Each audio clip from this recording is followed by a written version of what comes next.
siang sibuk, malam terutamanya sepertiga malam, waktu itu hati dapat hadir bersama-sama dengan bacaan yang dibaca. Sebab itulah Nabi sallallahu alaihi wasallam disemak bacaannya oleh Jibril pada waktu malam. Dikatakan oleh para ulama Al-Quran bahawa Jibril membaca dan Nabi membaca. Itu adalah kaedah talaqi yang paling afdal. Guru baca, murid baca. Bismillahirrahmanirrahim, murid pun baca Bismillahirrahmanirrahim, sampai Allah menegur Nabi dalam surah yang saya baca tadi.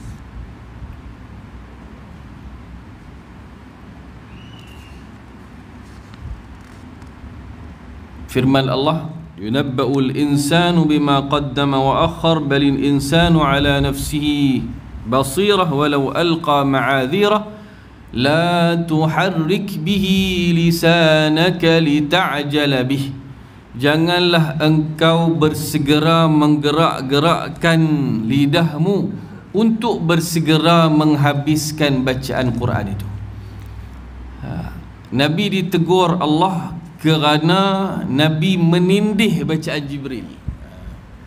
Macam anak-anak yang mengaji Quran, guru dia baca, okey, wadduha, dia tindih bacaan guru. Sepatutnya guru habis, guru waqaf, baru dia baca wadduha wal-laili idza saja, baru murid baca wadduha wal-laili idza saja. Jangan guru baca wadduha wal-laili, wadduha wal-laili, dia tindih bacaan guru. Anak-anak di sekolah rendah banyak begitu. Terutama bila kita tegur dia salah, dia tindih bacaan kita supaya tak nampak salah dia dah. Dia baca salah, Iqra bismi rabbikal ladzi khalaq, dia baca kolak, kha, kita kata beri bunyi kahak sikit, kha, iqa, qalqalah.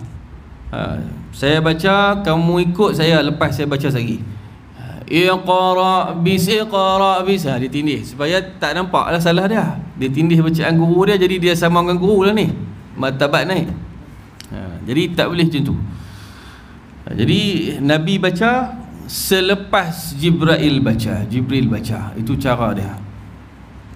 Dan Jibril tidak datang pada waktu siang. Jibril hanya datang pada waktu malam. Subhanallah, no? Tapi Nabi khatam pada tahun yang terakhir Jibril main Ramadan ya. 2 kali khatam sebelum Nabi wafat. Nabi khatam ketika itu dipanggil al-ardatul akhirah, pembentangan yang terakhir, yakni semua ayat Quran dah turun, maka diulang baca. Selepas al-ardatul akhirah, selepas tahun terakhir tu, selepas Nabi baca 2 kali khatam dalam Ramadan tahun itu, semuanya dianggap bukan Al-Quran. Yang Nabi baca dalam tu sahaja, yang Nabi baca dalam pengulangan 2 kali bersama Jibril pada tahun kewafatan Nabi, yang itu sahaja yang dianggap sebagai qiraat yang diterima, al-qiraatul maqbulah, bacaan Quran yang diterima. Adapun ayat-ayat lain yang turun lebih awal, ada ayat Quran lain, asy-syaikhu wasy-syaikhatu idza zanaya, ya Quran. Seorang lelaki, seorang perempuan yang telah tua, yakni yang telah berkahwin dan melakukan perbuatan zina, maka bila dia melakukannya, farjumuhumal battah, rejamlah kedua-duanya semata-mata ataupun dengannya. Baik, jadi ayat itu tidak ada dalam bacaan terakhir Nabi tahun kewafatan, maka ia tidak dibaca, tetapi hukumnya berjalan. Ada perbincangan yang panjang lah saya nak bahas. Jadi kalau kita fikir, macam mana no? Nabi semayang malam, Jibril mai khatam 2 kali, bukan senang. Baca lambat-lambat, Allah berkati masa, maka masa menjadi panjang sehingga Guru baca, murid baca, lambat tau. Guru baca, murid baca, guru baca, murid baca, lambat. Dan Nabi bukan jenis baca cepat. Nabi baca dengan tertil, lambat, tamahul.